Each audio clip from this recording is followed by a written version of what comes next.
Hi friends, welcome to our channel. അപ്പോൾ ഇന്ന് ഞാൻ വന്നിരിക്കുന്നത് വെച്ചാൽ നമ്മൾ എണ്ണയിൽ പൊരിക്കാത്തത്, എണ്ണയിൽ ഫ്രൈ ചെയ്യാത്ത നല്ലൊരു കിഡിലെ സ്നാക്കുമായിട്ടാണ്.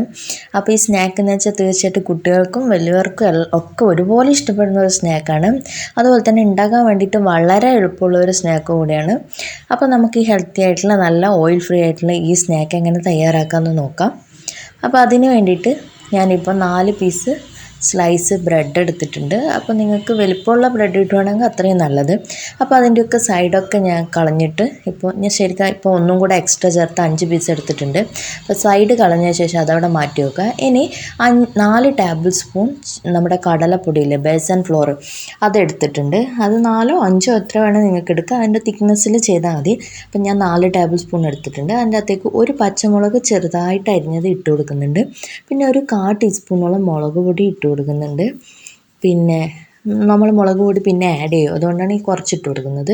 പിന്നെ ഒരു 1/4 ടീസ്പൂണോളം ഉപ്പും കൂടെ ചേർത്ത് കൊടുക്കുന്നുണ്ട്.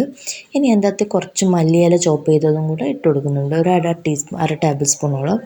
പിന്നെ ഇതിൻ്റെ അകത്തേക്ക് ചേർക്കുന്നതെന്ന് വെച്ചാൽ നമ്മുടെ ഒരു മുട്ട പൊട്ടിച്ചൊഴിച്ച് കൊടുക്കുന്നുണ്ട്. കാരണം എന്ന് വെച്ചാൽ മുട്ട എന്ന് വെച്ചാൽ നമുക്കിതൊരു ഒന്ന് ബൈൻഡ് ചെയ്ത് നിർത്താൻ വേണ്ടിയിട്ടാണ്, മുട്ട ഒട്ടിപ്പിടിച്ച് നിർത്താൻ വേണ്ടിയിട്ടാണ് മുട്ട ചേർക്കുന്നത്. ഇനി മുട്ട വേണ്ടാന്നുണ്ടെങ്കിൽ ഒരല്പം ജീരകം ചേർത്തിട്ട് നിങ്ങൾക്ക് മിക്സ് ചെയ്യാവുന്നതാണ്. ഇനി അതിൻ്റെ അകത്തേക്ക് കുറച്ച് വെള്ളം ചേർത്തിട്ട് നന്നായിട്ടൊന്ന് മിക്സ് ചെയ്തെടുക്കാം. അപ്പോൾ ലാസ്റ്റ് ഞാൻ പറയാം ഞാൻ എത്ര സ്പൂൺ വെള്ളം ചേർത്തെന്ന്. അപ്പോൾ നമുക്ക് വേണ്ട ഒരു കൺസിസ്റ്റൻസി എന്ന് വെച്ചാൽ ഈ ഒരു കൺസിസ്റ്റൻസി. അപ്പോൾ ഞാൻ 4 ടേബിൾ സ്പൂൺ വെള്ളം ചേർത്തിട്ടാണ് ഈ ഒരു തിക്നെസ്സിൽ പറ്റും. 4 ടേബിൾ സ്പൂൺ പൊടിക്ക് 4 സ്പൂൺ അതുപോലെ തന്നെ വെള്ളവും ചേർത്തു.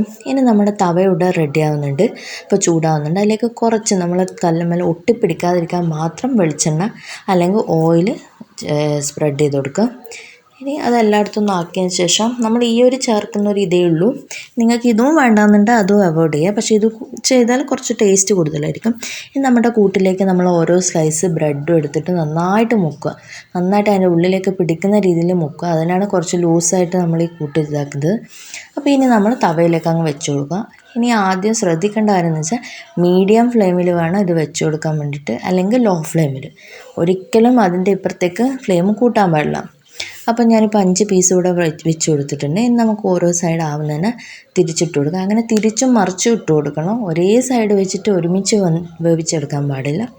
ഓരോ സൈഡും കുറച്ച് സമയം വെച്ചിട്ട് വേവിച്ചെടുക്കണം. അപ്പോൾ ഇനി ഞാൻ ഇതിൻ്റെ അകത്തേക്ക് ചെയ്യുന്നത് വെച്ചാൽ ഒരു അര ടേബിൾ സ്പൂണോളം മുളക് പൊടി എടുത്തിട്ട് അതിൻ്റെ അകത്തേക്ക് കുറച്ച് വെള്ളം ചേർത്തിട്ട് ഒരു പേസ്റ്റ് പോലെയൊക്കെ, ഒരു തിക്ക് പേസ്റ്റല്ല, ഒരു ലൂസ് പേസ്റ്റ് ആക്കിയിട്ട് ഇതിൻ്റെ മേലേക്ക് ഒന്ന് ഇതുപോലെ ബ്രഷ് ചെയ്ത് വെക്കുക. അപ്പോൾ നിങ്ങൾ ചോദിക്കും ഇത് ആദ്യമേ ചെയ്തുകൂടെ, കൂട്ടിലിട്ടൂടെ മുളക് പൊടിയും? അങ്ങനെയാണെങ്കിൽ നമ്മൾ ഒരുപാട് മുളക് പൊടി യൂസ് ചെയ്യണം നല്ലൊരു കളർ കിട്ടണമെങ്കിൽ. ഇതാകുമ്പോൾ അധികം എരിവും ഉണ്ടാവില്ല, ആവശ്യത്തിന് എരിവും ഉണ്ടാവും, ഒരു കളറും കിട്ടും, ഒരു ഭംഗിക്ക്. ഇനി നമുക്ക് കുട്ടികൾക്കാണെങ്കിൽ ഇത് ചേർക്കണമെന്ന് യാതൊരു നിർബന്ധമില്ല. അപ്പോൾ 2 സൈഡും ഇതുപോലെ നമുക്ക് ചെയ്ത് കൊടുക്കാം. ഇനി നിങ്ങൾക്ക് കുറച്ച് എരിവ് മാത്രം വേണമെങ്കിൽ ഒരു സൈഡ് ചെയ്ത് കൊടുക്കാം. അപ്പോൾ നിങ്ങൾക്ക് ഇനി ഇത് മാത്രം മതിയെങ്കിൽ പച്ചമുളക് ആഡ് ചെയ്യുന്നത് നിങ്ങൾക്ക് ഒഴിവാക്കാം. ഇതൊക്കെ നിങ്ങളുടെ ഇഷ്ടത്തിനനുസരിച്ചാണ്. നിങ്ങൾ ശരിക്കും ഇത്രയും സിമ്പിളാണല്ലോ, ഇത്രയും സിമ്പിൾ റെസിപ്പി ഉണ്ടല്ലോ, പക്ഷേ ടേസ്റ്റ് എന്ന് വെച്ചാൽ നല്ല സൂപ്പർ ടേസ്റ്റാണ്. എണ്ണയിൽ പൊരിച്ച അതേ പലഹാരത്തിൻ്റെ ടേസ്റ്റ് തന്നെയാണ്. അപ്പോൾ ഞാനിപ്പോൾ 2 സൈഡും തിരിച്ചും മറിച്ചിട്ട് കൊടുത്തിട്ട് ആക്കിയിട്ടുണ്ട്. ഞാൻ ഒന്നിൽ മുളക് പൊടി തേച്ച് കൊടുത്തിട്ടില്ല. അപ്പം ഇപ്പം നമ്മുടെ സ്നാക്ക് ഇവിടെ റെഡി ആയിട്ടുണ്ട്. നമുക്ക് അത് ഫ്രൈങ് പാനിൽ നിന്ന് മാറ്റിയിട്ട് നമുക്കൊരു പ്ലേറ്റിലേക്ക് ഇട്ട് കൊടുക്കാം. നിങ്ങൾക്ക് വീഡിയോ കാണുമ്പോൾ ചെറുതായിട്ടൊരു കരിഞ്ഞതുപോലെ ഉണ്ടാവും, പക്ഷേ ഇതൊരു റെഡിഷ് കളറാണ്, കരിഞ്ഞിട്ടൊന്നുമില്ല. ആവശ്യത്തിന് നന്നായിട്ട് മുരിഞ്ഞിട്ട് തന്നെയുള്ളത്, സൈഡൊക്കെ നന്നായിട്ട് മുരിഞ്ഞിട്ട് തന്നെയുണ്ട്. ആ സൈഡിൽ നിന്നുള്ള വെള്ളത്തിൻ്റെ അംശം പോയി കിട്ടണം. അപ്പോൾ നമ്മുടെ ബ്രെഡ് കൊണ്ടുള്ള ഒരു കിഡിലെ സ്നാക്ക് ഇവിടെ റെഡി ആയിട്ടുണ്ട്. തീർച്ചയായിട്ടും എല്ലാവർക്കും ഇഷ്ടപ്പെടുന്ന അടിപൊളി സ്നാക്ക് തന്നെയാണ്. നിങ്ങൾ വിചാരിക്കേണ്ട ഇത് ബ്രെഡ് കൊണ്ട് സിമ്പിളായിട്ട് ചെയ്യുന്നതല്ലേ, ഓയിൽ ഫ്രീ അല്ലേ, നല്ല ടേസ്റ്റാണ്. അപ്പോൾ ഞാനിത് മുറിച്ച് വെച്ചിട്ടുണ്ട്. നമുക്ക് ഇതുപോലെ 2 പീസ് മതി ഒരാൾക്ക് വേണ്ടിയിട്ട്. അപ്പോൾ ഞാനിവിടെ ആളെണ്ണത്തിന് വേണ്ടിയിട്ടാണ് ഇതുപോലെ മുറിച്ച് വെച്ചിട്ടുള്ളത്. അപ്പോൾ ഇതിൻ്റെ ഉള്ളിലേക്കെല്ലാം നന്നായിട്ട് ഇതിൻ്റെ മിക്സ് പിടിച്ചിട്ടുണ്ട്.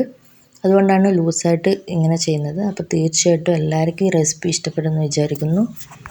അപ്പോൾ ഈ വീഡിയോ മറ്റുള്ളവരിലേക്ക് എത്താനായിട്ട് ഷെയർ ചെയ്യുക, അതുപോലെ ലൈക്ക് ചെയ്യുക, കമൻറ്റ് ചെയ്യുക. ആദ്യമായിട്ട് കാണുന്നവരാണെങ്കിൽ സബ്സ്ക്രൈബ് ചെയ്ത് ഓൾ എന്ന ഓപ്ഷൻ ക്ലിക്ക് ചെയ്യാൻ മറക്കണ്ട. അപ്പോൾ മറ്റൊരു വീഡിയോ ആയിട്ട് വരുന്നിട്ട് ടാറ്റാ.